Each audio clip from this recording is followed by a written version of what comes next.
And Gavin Newsom, the slime ball from California, I won't use the word I used for him on Fox News Saturday night, not this past Saturday, the Saturday before that, but the slime ball shapeshifter, Gavin Newsom, he is now sending in like the brute squad, basically, to battle crime in his state because he doesn't want the guard to come in. So they're acknowledging that crime is a problem. But then he's also saying it's not a problem. So he's sending in people, but saying crime's not a problem, as he's acknowledging it's a problem and sending more of the cavalry in to basically go battle crime. That's not a problem, allegedly. It's very hard to keep up with these people. It really is. All I know is this. New Jersey has a choice this November. And you can either elect the Republican or the Democrat. It's a binary choice. That's it. It's a binary choice. And I'm telling you, if you don't vote for Jack Ciattarelli, you're making a massive mistake. A massive. I'll tell you why. There's so many reasons why. So many. But the biggest reason, number one reason, is that Mikie Sherrill will immediately start running for president in 2028, right away, right out of the gate. Why not? Why not? What the heck? Why? What's to stop her? And that means she's going to embrace all the nutty lefty policies you have to embrace in order to get the Democrat nomination. So if you thought or think you're going to get more power, you're not. You're not going to get more nuclear. You're not going to get more coal. You're not going to get more natural gas. You're not getting those things. You will get wind turbines. You will. You will. And that's just the way it's going to be. You'll also get all the wacky lefty policies, everything exactly, no doubt about it. That's what you'll get.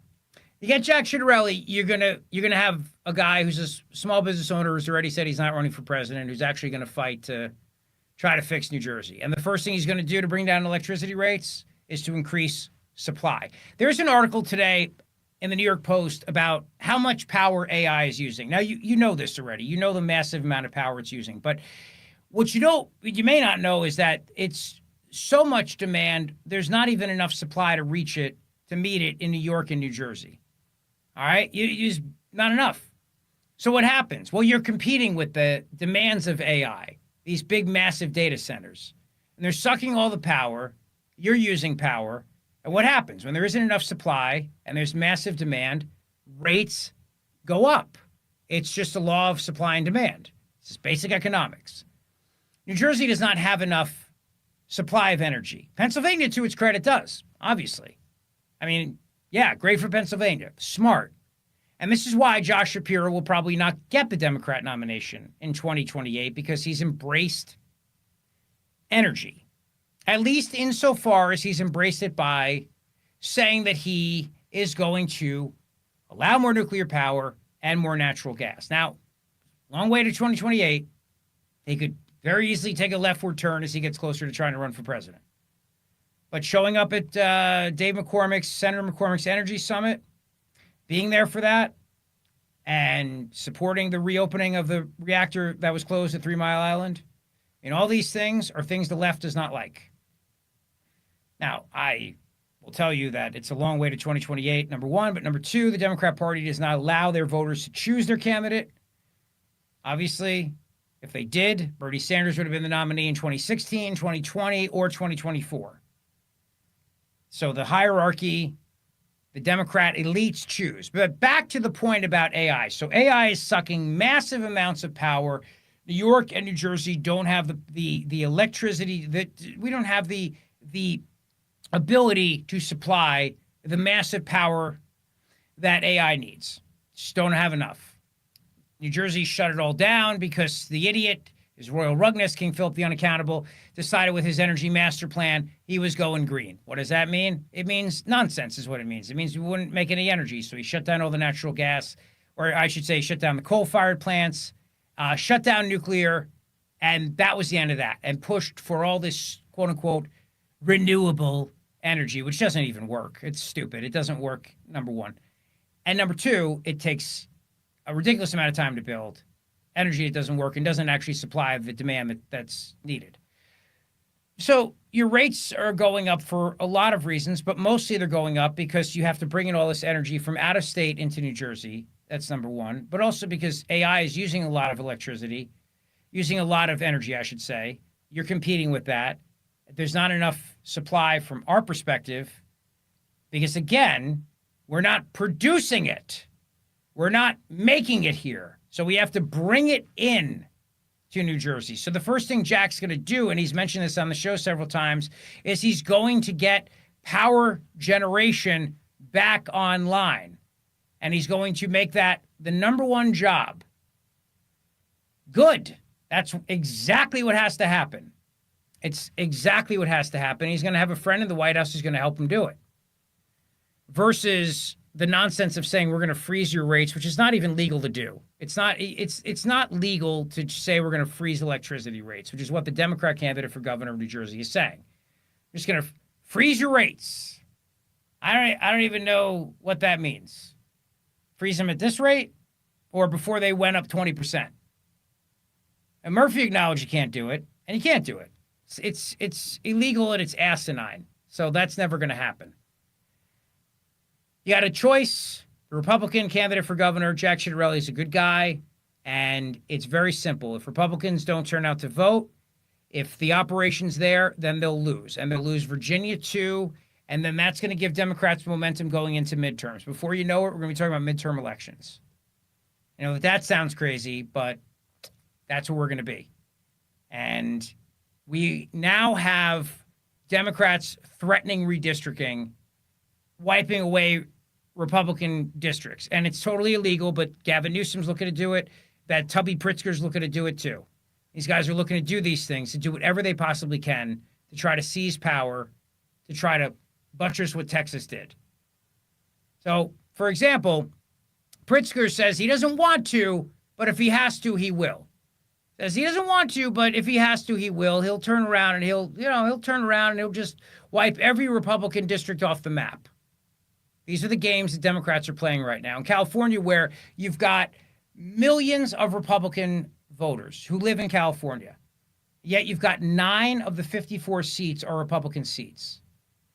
And yet Republican voters, you've got, 26 million of them or something. There's a massive amount of Republican voters in California, desperately underrepresented in the state's population in terms of the apportionment in the House of Representatives. And it's also illegal for Gavin Newsom to do what Gavin Newsom is trying to do here, because Gavin Newsom is going against a referendum that was passed by the people of California. That's sleazeball.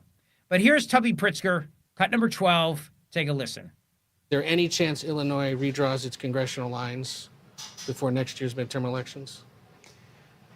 That's not something that I want to do. It's not something that any of us want to do. But I have to say, if Donald Trump is going to force his will on the American people by going to his MAGA allies in various states and having them redraw in the middle of a decade, when you're supposed to be doing it right after crisis, with a year ending in 1, not a year ending in 5.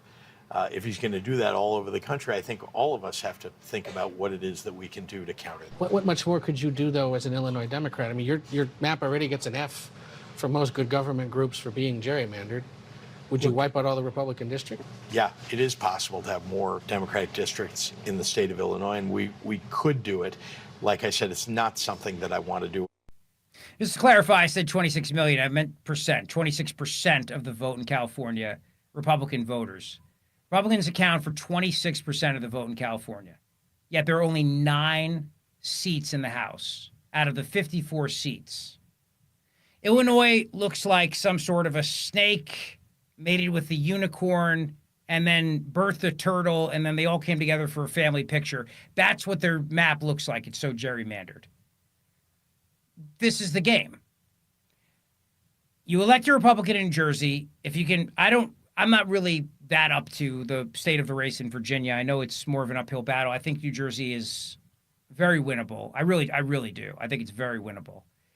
The momentum going into midterms will be huge. If the Democrats win both states, it's going to be tougher. It's going to be a much harder road because they're going to have the wind at their sails. And that's just the reality. And I think people that are not embracing Jack Ciattarelli, or even people that are working against him, are doing it for selfish reasons. There's no other way to put it. And yet Scott Presler this weekend was putting out a dire warning, saying we're going to lose these states if Republicans don't get their S together and start getting the vote out, start registering voters. And look, I know the president spoke a lot today about mail-in voting. He doesn't like it. He mentioned Colorado. He doesn't like it. I get it, but you have to play the game with the rules you have. And right now, we have the ability to use mail-in voting and early voting. I didn't make the rules. I don't like the rules. But as long as those rules are there, then you have to embrace them. So the Republicans are working very hard to embrace those rules, at least in New Jersey, to get people to vote early. And it's winnable. It really is. The energy issue is huge. You cannot get a greater contrast between Democrats and Republicans than on the issue of energy. You just simply can't. Democrats, if they had their way, you would have windmills from the entire eastern seaboard. It would, from all the way up from Rhode Island down to probably, I mean, at least as far as Maryland. You'd have windmills. You'd have windmills up the entire eastern seaboard. It would be a disaster, be a joke. Maybe even north of that, because, I mean, Massachusetts is all in. Connecticut's in. Rhode Island's in. New York, New Jersey, Delaware, they're all in. Maryland's in. I mean, Virginia would be the Mason-Dixon line, literally, because Youngkin would say no. As long as Virginia remains red, that's where the windmills would stop, at Virginia Beach, or wherever the line is. Chincoteague and Assateague Island, I guess, technically speaking, would be the line between Maryland and Virginia. You're driving down the Delmarva Peninsula. You look at all the pretty ponies, right? That's where the line would be. You'd have the ponies swimming around freaking windmills. They'd probably die from those. Honestly, the windmills would be killing the horses. You'd have the Chincoteague and Assateague ponies would be, God forbid, they'd all be washing up dead on the beaches. Yeah, along with the whales and dolphins. That's what you'd have. You'd have windmills going from all the way up north off the coast of Massachusetts, all the way down, and then stopping at the border of Virginia. It'd be awful. That's what you'd get, because Murphy joined with the other governors to say to President Trump, right now, you need to allow us to go forward with the projects that have already been approved. And they're trying to fight him in court on this. So when I tell you the fight's not over, the fight's not over. And we talked about this at the Grand Hotel of Cape May last time we were there with my buddy Mike Donahue, who's still fighting this. We talk about this with Congressman Jeff Van Drew. Every chance we get, we have the conversation with him. How the Democrats are still pushing this. And Murphy's an idiot, because you would think this is so controversial right now. In an election year, you would zip it and not say anything. But he's, not a very bright guy. So he's out there joining the other governors and making these demands right now in an election year. And Mikie Sherrill's trying not to say much about it, because she was campaigning in Ocean County, New Jersey over the weekend. Now, Ocean County is a very red Republican county. Solid. But you have a lot of people moving to that county from New York. So there's changes that are happening there. But they're paying the electricity rates. That just went up 20%. So they're paying those rates. And I'm just saying, they may not like it. The other issue is today's back to school, obviously. And the president is fighting the wokeness in schools. And you heard Jack Ciattarelli say in the ad that we played earlier in the last hour that Democrats are more concerned with pronouns than lowering your taxes. Don't discount the woke issue and the impact it's going to have. It's going to be a big one. It really is. As parents watch as their kids go back to school right now, these issues are not going away. The issues of boys playing in girls' sports and using girls' locker rooms and everything else, these issues are still there. And you're still battling a teachers' union that is completely corrupt and is going to work very hard to make sure the Democrat wins. In both states, Jersey and Virginia. Now, if you're not in New Jersey, what can you do to help? Well, you can help try to elect Jack by volunteering your time. You could send money. You can do lots of things. In 2024, Republicans came to Pennsylvania to help elect Donald Trump. They knew he wasn't going to win Jersey, so they went into Pennsylvania. That was where the battle was, and they volunteered. They helped. You can do the same thing. You can help knock on doors. You can help get people registered to vote. You can help lots of different ways if you want to. It'd be great. It's not just the state election. I think it's really important to put into context how much bigger this is. The Democrats are using this as a referendum on Trump. Trump endorsed Jack in the primary, as you know. Mikie Sherrill is an empty suit. she's Kamala Harris. Well, I'm saying that because when it's convenient for the left to point out that she's a woman, they'll do so. Otherwise, it's sexist to make that comparison, so I can't really follow the rules. But she's an empty suit, and she throws out word salads like Kamala Harris, and she's the most recent Democrat nominee, so I'll make the comparison. She's just like Kamala Harris. And they would love nothing more than for Jack to lose and to say that it's because of Donald Trump. And that's what she'll say. If she wins, she'll stand up there on the stage on election night. She's not running on any actual policies other than this phony idea to freeze electricity rates, which she can't do anyway. But what she will do is stand up there and say, we defeated Donald Trump. We sent the first rallying cry, the Battle of Trenton, blah, blah, blah. You know what's going to be said. And then that will give them their momentum going into midterm elections. Don't doubt me on this. I've seen this play out before. You've seen it play out before. This is not just simply a state election. This is a national election playing out in New Jersey. Because this empty suit has no policy positions whatsoever. She has nothing to run on. She has to distance herself from his royal rugness, King Philip the Unaccountable Murphy, because he's a terrible, terrible governor. Terrible. Everybody hates him. Everybody hates him. So she can't run on his record. She has to run away from it. So what do you have? You have Trump bad. Orange man bad. That's it. That's the whole record.